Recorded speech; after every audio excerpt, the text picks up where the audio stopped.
Welcome to Magical Books for Kids, a podcast sponsored by Magic Everywhere, Inc., a company based in Florida. Hosted by Michael John Sullivan, this is your place to hear the very best children's stories and an opportunity to get to know your favorite authors. Now, here is Michael John Sullivan.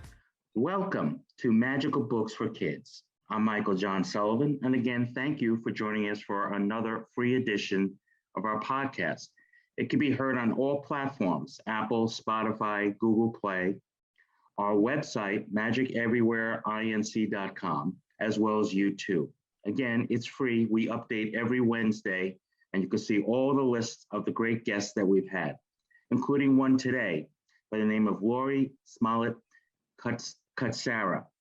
She was born in Greenwich Village, New York, and she studied fine art and children's book illustration at Queens College. Her love for art, storytelling, and most of all, those stories representing characters who discover hidden strengths has flourished throughout her graphics design career. She is the illustrator of Ravita and the Land of the Unknown Shadows, author and illustrator of Misadventures of the Magical Sons, a middle grade school novel published in 2020, and her newest picture book, which is entitled Maya's Treasure, published by Peter Popper Press. Laurie lives on the North Shore of Long Island with her husband and rescue doggie, where she continues to bring stories to life through art. She is available for virtual author visits for schools and other groups. Laurie, thank you again for joining us here on Magical Books for Kids. It's an honor to have you. Hi, Michael. It's an honor to be here. It's a pleasure. Well, first of all, reading through your bio, the one thing that struck me most, and of course this is because of my love of water, is that you have sailed the waters from Nantucket to the British Virgin Islands on a classic wooden boat. And one of her rescue doggies, Smokey, came along on the adventure. Well, why don't you tell us a little bit about that particular adventure, how long it took? Was it scary? I mean, I would be scared if I was like in a wooden boat and everything, but then again, I don't know. I'm not a seasoned probably sailor like you are. So why don't you talk a little bit about that first? Sure. Well, it's an 85-foot mahogany hulled boat. So we actually, my husband and I redesigned it from what it originally was, which was a party fishing boat out of Sheepshead Bay. And we spent 3 years renovating it into a luxury yacht where we could take overnight guests and have fine dining and cruise the east end of Long Island up to, New England on 3 and 7 night trips. So that was the original idea. So we did go up to Nantucket and Martha's Vineyard and Newport with our guests, with our chef, with our staff. And Smokey came. And when these guests returned the following year, they always had biscuits for Smokey and little pig ears and all kinds of stuff. So the trip down to the Virgin Islands was a trip that we took because we were going to continue doing this kind of chartering down there.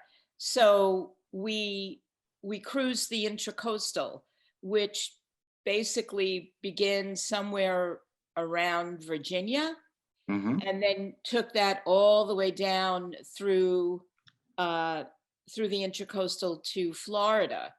And there we got on a very large freighter. Okay. And they locked us in there with other boats. You could basically drive your boat into the back of this huge, looked like a football field that had water in it.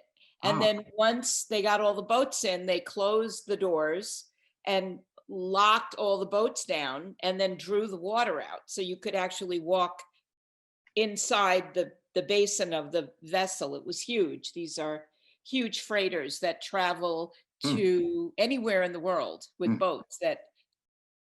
So we got in there and spent 3 days traveling, sitting on top of our boat so we could see out. Cuba was most of the trip, and it was the most gorgeous thing I have ever seen. we were so close you could smell it. It was just, I wanted to jump off and swim over, but I knew that wasn't Yeah. possible. No, mostly people are swimming away from Cuba. I'm trying to get Yeah, away from there. but it really, from the water, it was gorgeous. And, you know, we got one TV station while we were cruising by Cuba, and we got to watch the Beverly Hillbillies in Spanish, which my husband Ah, still remembers fondly.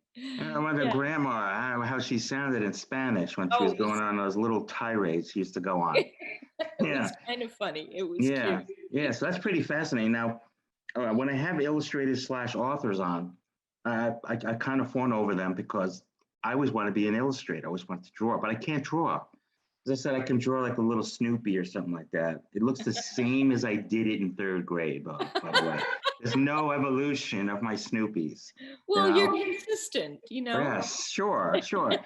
And I say, wow, if you can draw and you can write, you got it made, because you're going to save yourself obviously a little bit of money when you do your books, but also you're coming from a great personal point of view, not only writing the story, but giving your thoughts on the visual effects. And I always say the illustrations in children's books are very important. And we're fortunate. In fact, with our last book, The Lizard Who Loves a Blizzard, our illustrator is from Cuba. Oh, really? So when you mentioned Wow. Cuba, I'm thinking, I wonder if Yanazis there or something like that. If you Well, saw maybe they Yanazis. saw us go by. Yeah, they waved to you. They waved to you and everything. But yeah, so now, was that a talent that you've always had as a child? Was it something that you've developed? I always thought I was going to be an illustrator. I Mm, never envisioned myself, as much as I love to write. I didn't get that kind of encouragement writing, and I didn't feel confident. I didn't have the confidence in that area of writing, but drawing was everything to me. That was my go-to, and where I guess what I was attracted to. And of course, like with every illustrator, there's always something new to learn. You know, working digitally is something I love doing, but getting there sometimes is a little uh, challenging. But I have been drawing since I could hold a crayon. To right, answer right, your question. right. And this particular book, Maya's Treasure, um, I actually tried different mediums Mhm. before I decided on pastel, and I really struggled trying to get the right feel for this, and I came back to pastel, which is what I did for Ravita and the Land of Unknown Shadows. So I came back to it, but with a new um, a new understanding of the medium.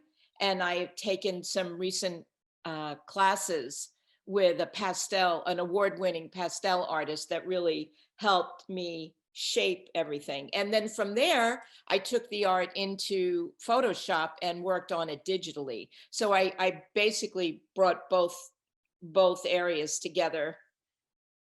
So that's pretty fascinating to me that you're taking courses even now because you're learning and everything. And and you mentioned the medium, and forgive me because I'm not coming from an illustrator's point of view, but could you explain to the audience mediums? You mentioned pastel. What are the other categories that you could possibly have gone into? Oh goodness, I could have gone into doing it in watercolor. I Hmm. tried colored pencil, printmaking. When you look at picture books now, the sky's the limit. It runs the range from digital to watercolor to collage to mixed media, pen and ink. So I started with colored pencil Hmm. and didn't really get that vibrancy that I was looking for. So I played around with it and eventually decided the pastel was the way to go because the colors are so rich. And that's what I wanted. I wanted the shells and the beach scenes to really be vibrant, you know? Right, Um, right. yeah. Is there an easier medium? I mean, obviously, I don't know. I mean, as I said, I draw stick figures. That's my big claim to fame regarding drawing. is there an easier one to do or an easier one to learn? Is there a particular one that's, if you were to tell someone that was just starting out, wanted to be an artist, would you tell them to start on a particular category, or how would you advise them for all the wannabe artists out there? I would tell them to experiment. Hmm. That's the most important thing. Experiment until you see, look at other people's work for, first of all. Look at traditional artists, look at Matisse, look at Degas, look at Gauguin. There are so many fine artists that are inspiring, and their work is so completely different. Hmm. And then look at picture book illustrators, those that really appeal to you, and then analyze how they're working and see if there's a way to, create that kind of style, if that's the style you're looking for. Digital is giving you so many tools now. Procreate, there are so many tools in Procreate that uh, uh, that feel like the traditional tools. Pastel, I've seen some pastel artists that have done pastels in Procreate, and I could not tell the difference. Right. So the same with watercolors, and these brushes that you can get add-ons are so magnificent. It's really becoming hard to tell the difference. And if you enjoy working on a tablet, well, there's everything you need right there. You don't need an entire studio filled with paints and markers and brushes and all of that. But it's still very popular to use traditional mediums. Right. Don't feel like if that's what you want to use, that's not relevant anymore. It will always be. Yeah, as much like we've delved into the animation area where we created a series that we've been pitching to networks and everything, and there's a difference, the 2D, 3D, and everything that goes on in it, and everything. Obviously, it's a different area, and I always wondered if there was a particular area. With now with technology, right? It's made it probably a little bit easier to get things accomplished in a professional way. As you said, you don't have to have all that stuff in a studio. You could use a pad. So would you think that that's the technology has brought that forth, which made it easier for artists all over the world to bring their work in a more professional way, or is it still the creative part is really important? I think every artist is different. I don't want to gear somebody towards digital work if that's not where their heart is. If that's where their heart is, go for it and learn everything you possibly can. Yeah. But we have so many tools here available to play with, and Right. you can bring it all into digital work, or you can combine a little of the traditional work and then bring it into the digital world. Right. It's all possible. Yeah. Do you feel more empowered that you draw and you write the story? And you wrote the idea for Maya's Treasure. First of all, that's one of the things that we want to talk about is how did you get the idea for it, and did you feel empowering that you were doing both ends of it?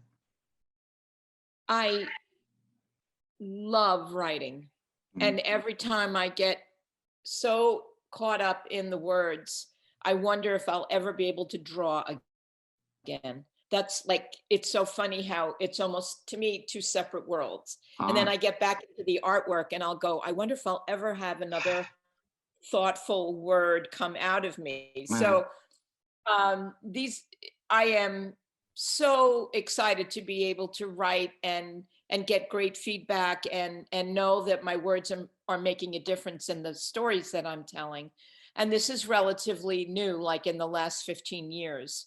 And I guess that's called giving yourself permission to do something you've always wanted to do, but you didn't have the confidence to do. And I took a lot of classes, and those first few were terrifying, by the way. Getting up in front of people you've never met before and reading something for the first time, I thought I was going to have a heart attack. Sure. But I survived, and I got wonderful feedback, and it was a moment I will never forget. So yes, it is empowering. And the story, I'm grateful that I had the tools to write when the story came to me, because it was inspired by a very dear friend who lived in my neighborhood here, a neighbor across the street, who turned into so much more, family, Oh, just a wonderful woman who made a huge impact in my adult life. mhm. And when she passed away, they didn't have an opportunity to have a service for her. And I was left, feeling very lost, with Mhm, no place to put my thoughts. And I just sat down and this story came to me. And I started to write the story about a young girl who finds beauty and purpose in what others see as damaged. And that really sums up how Enid lived her life. She saw beauty and purpose in everything. And it was um, such an amazing lesson for me. So that's how Maya came together, with many, many edits. well, And sure, that's all part of the process, but this is it comes from a very beautiful idea and thought. And I hope thank you. somewhere she sees this, you I know. do too. Yeah, because it's been a rough last couple of years, obviously, as most people know, with the pandemic and the virus. And a lot of people could not have services. I was not able to attend my father's funeral up in Mm, Queens. He passed away last year. I'm And sorry. same thing with an aunt as well, and another aunt, got the virus and she had problems with her memory and everything. So it's been a really tough year for everybody. And so for you to put together a beautiful book like this, sort of like dedicated to this wonderful woman, you're sort of like you're letting everybody else have a chance to get to know her in that way, which is beautiful. So Thank, congratulations on that, first of thank all. you. And I love the idea behind it and everything. I love the title, Maya's Treasure, because I would think that the treasure is ourselves, our hearts, in that way, you know. Absolutely. Yeah, Absolutely. yeah. So Layers to it. yeah, Yes.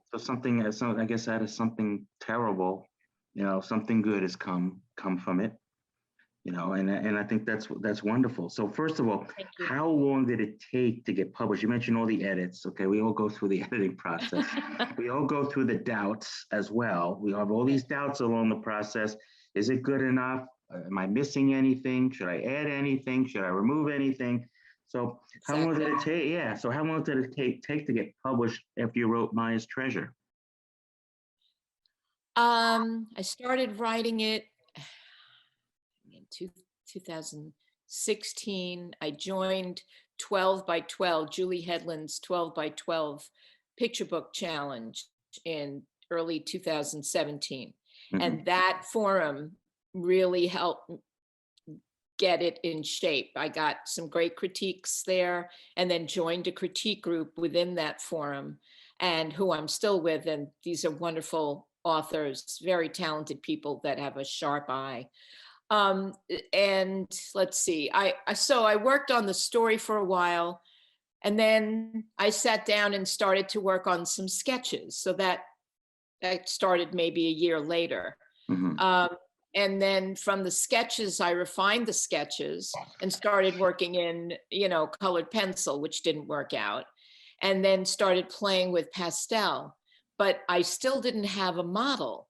I needed somebody that I could use I knew what Maya should look like, Right. but it's always helpful to have a model or Hmm. somebody as close to what you envision. And Okay.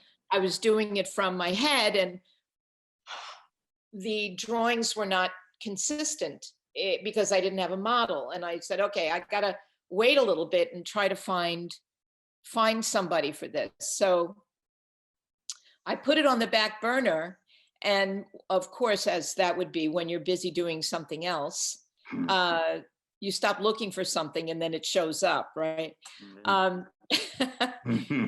I went to get my hair done, and my hairdresser, Nellie's granddaughter, was visiting the salon, and this little girl was sitting to my left, and Nellie introduced me. I almost fell off the chair this child looked just like my vision of Maya. Hmm. And I started taking photographs of her with my camera.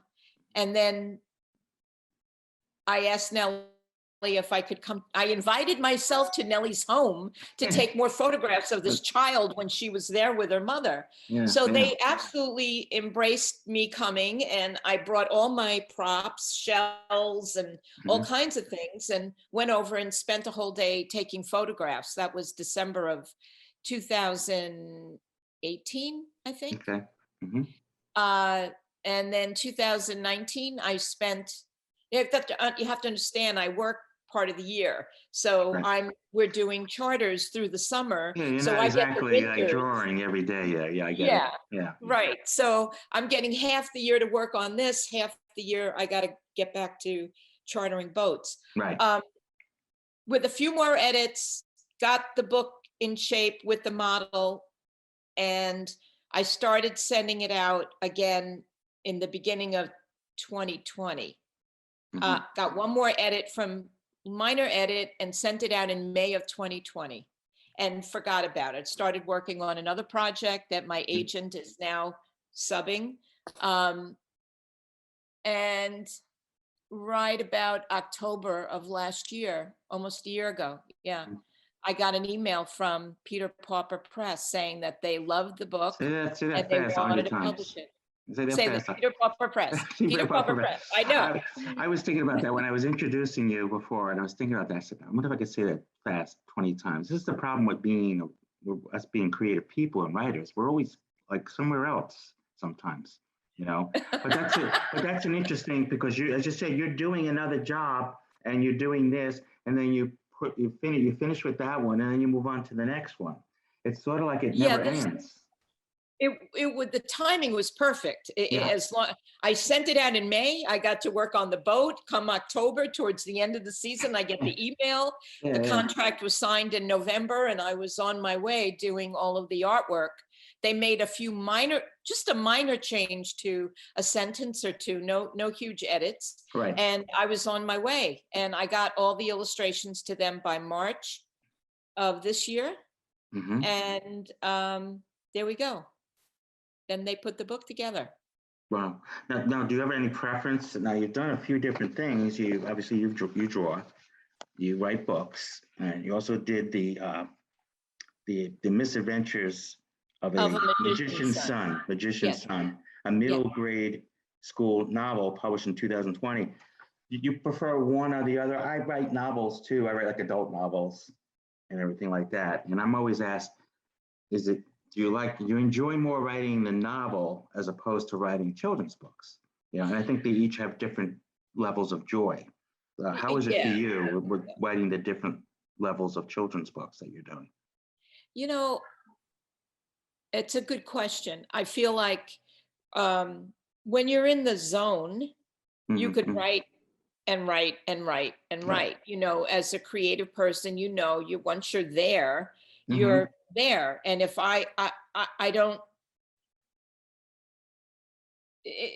the thing about Misadventures of a Magician's Son, which fascinated me and still does, is I'm a pantser. You know, a pantser sits down, and as opposed to a plotter who sits down and writes down, okay, this is going to happen chapter 1, chapter 2, chapter 3. Right. I sat down and I had no idea where things were going to go. I couldn't wait to find out where they were going to go. So there's a lot of adventure for me in sitting down and writing this particular novel. I can't say the next one will be that way, but I don't think I'm that person that's going to sit there and plot out every chapter. And with picture books, you know, there's a beginning, a middle, and an end, and you want to add an arc and have tension. And I pretty much knew the story, but shaping it so that you get that full, what's going to happen next page turn. That's where your, that's where your energy is going. I illustrated Misadventures also. So, but the illustrations were more to complement what was going on at a particular time, whereas the picture book is mostly illustrations, and you've got to be very careful with your word choice. So it's not like it's any less work to write a picture book. You know, you've just got to craft and craft and craft those words so that they are the most important words you could pick. You can't have any extraneous. Right. Yeah, you can't waste words. They Yeah. can't waste them. Yeah. Yeah, exactly. So it's Exactly. just a different dance. And Yeah. I love doing the tango, and I love doing, you Mm. know, the bump. I love doing all Right. these different kind of things. Right. It's just Yeah. where your mindset is, you know? Well, yeah, it keeps writing interesting, and every day is different. Now, did you find support along the way? I find this very important for authors. We have a job that's lonely, first of all, because we're doing it for ourselves, and we have to be alone to really focus and concentrate and get things done. Did you have support along the way for this? Well, yeah, absolutely. Joining 12 by 12, Julie Hedlund's 12 by 12 forum was the best by Mhm. far. It was, you can join every January, and it's a very hands-on forum with webinars. You can ask questions in the Facebook forum. You can get critiques. You can get feedback. You share information. It's a wonderful place to get support and learn the craft of writing picture books. The Society of Children's Book Writers and Illustrators is also a great resource. There are, you know, smaller groups. I'm connected to one here on Long Island. They just expanded so that Long Island has its own group as opposed to the one in New York City. And that's a great resource as well. But I'm daily on the 12 by 12 site. Yeah, is that the Society of Children's Writers and Illustrators? Yeah, the Society of Children's Book Writers and Illustrators. Right. Yeah. Yeah. Yes. Yeah. Because there's a lot of people on Long Island. When I lived on Long Island, which wasn't long ago, I lived there for about 30 years.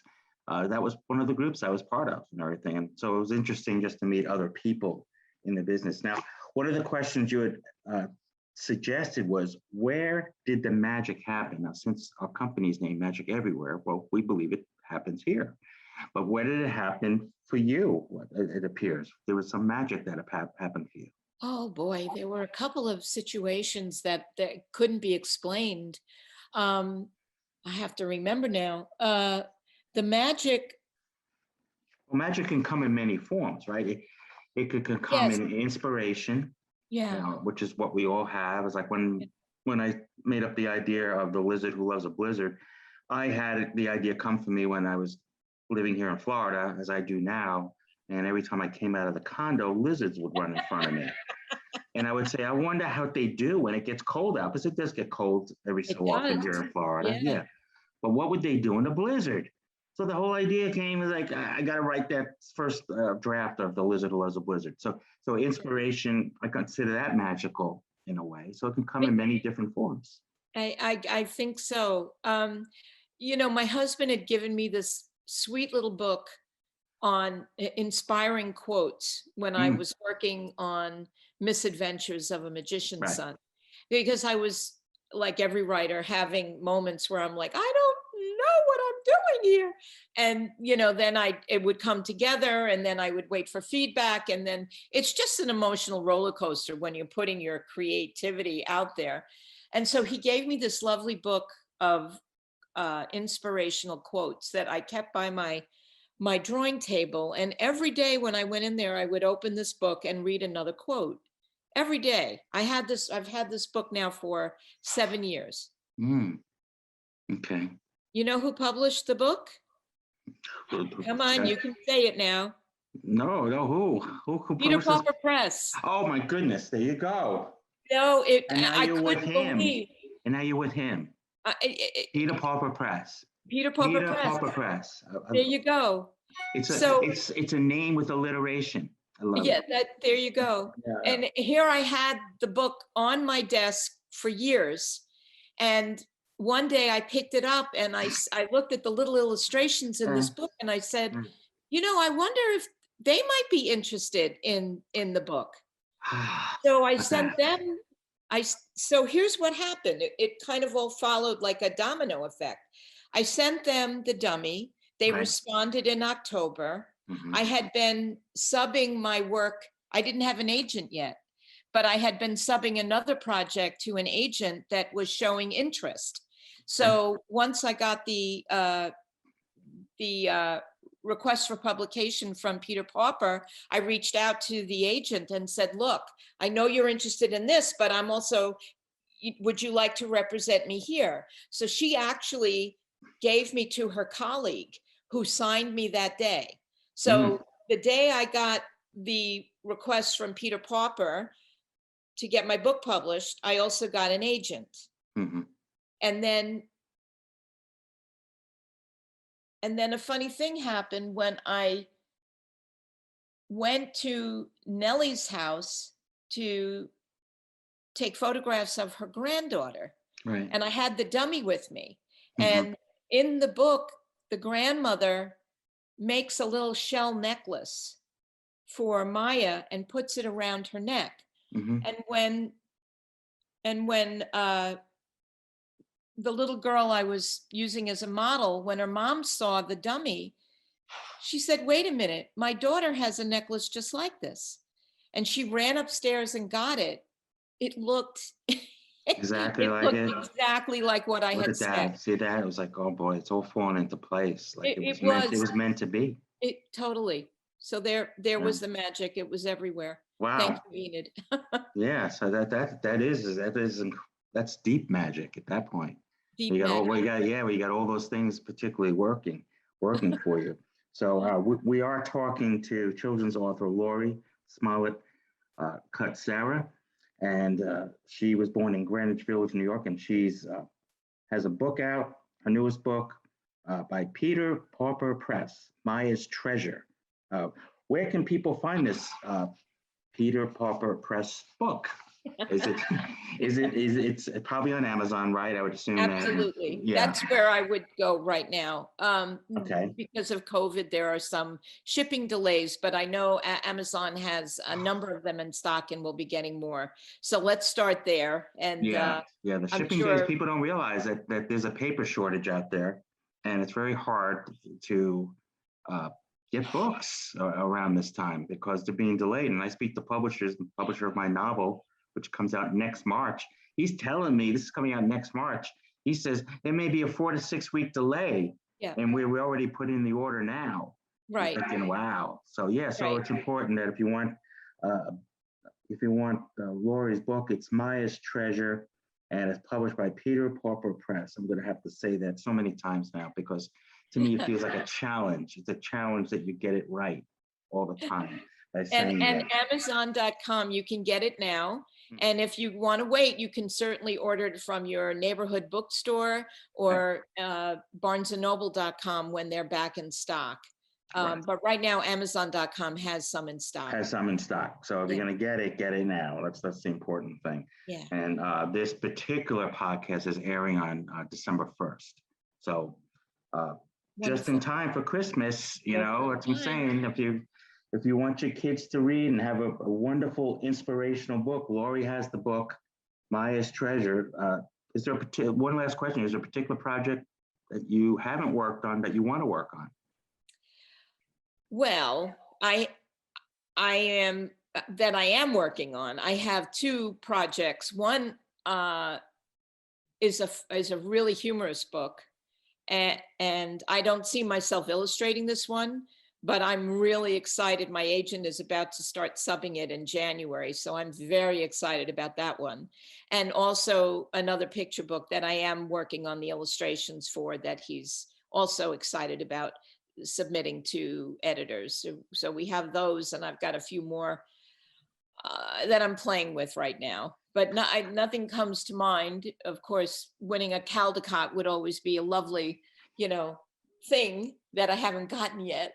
But Right. Right. Well, maybe your next trip to the Virgin Islands or maybe to Cuba, you'll have sort of like an inspirational thought to write a children's book. My trip to Cuba, or sort of like uniting us with my Cuban illustrator, Yanezi Puentes Cruz, who's in cool. Cuba. Yeah. Yeah. So I was thinking, well, it might be a nice idea. Like when somebody writes a book where, it's jointly done by a Cuban and an American.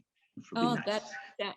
Well, I do have an idea for a story about musicians that went to Cuba, and that Nice. would be awesome. So your Illustrator, what medium do they work in? Do you know? They digital, I believe. It is digital. Okay. They were so nice. They're cute and everything. And she drew Larry the lizard, and he has this little hopeful dream. He wants to snowboard on Christmas Day, but he lives in Australia.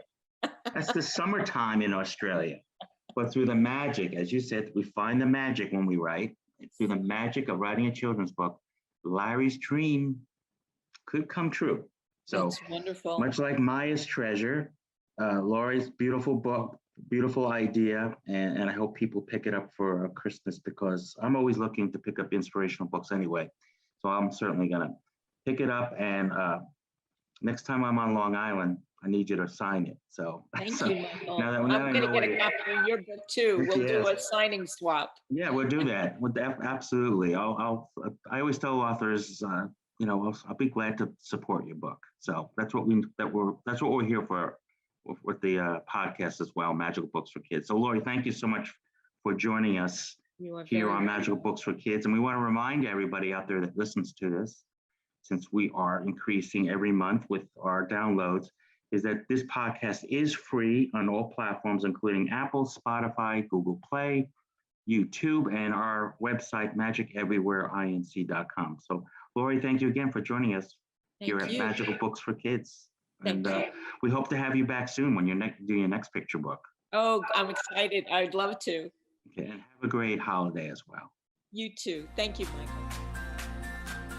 Thank you for listening to Magical Books for Kids, a podcast sponsored by Magic Everywhere INC, a company based in Florida, hosted by Michael John Sullivan.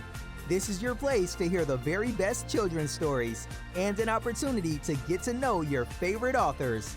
Join us for another fun storytelling podcast next week.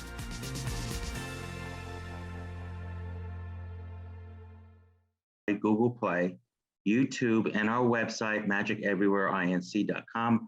I am Michael John Sullivan. Join us again for another edition of Magical Books for Kids. Thank you for listening to Magical Books for Kids, a podcast sponsored by Magic Everywhere INC, a company based in Florida, hosted by Michael John Sullivan. This is your place to hear the very best children's stories and an opportunity to get to know your favorite authors. Join us for another fun storytelling podcast next week.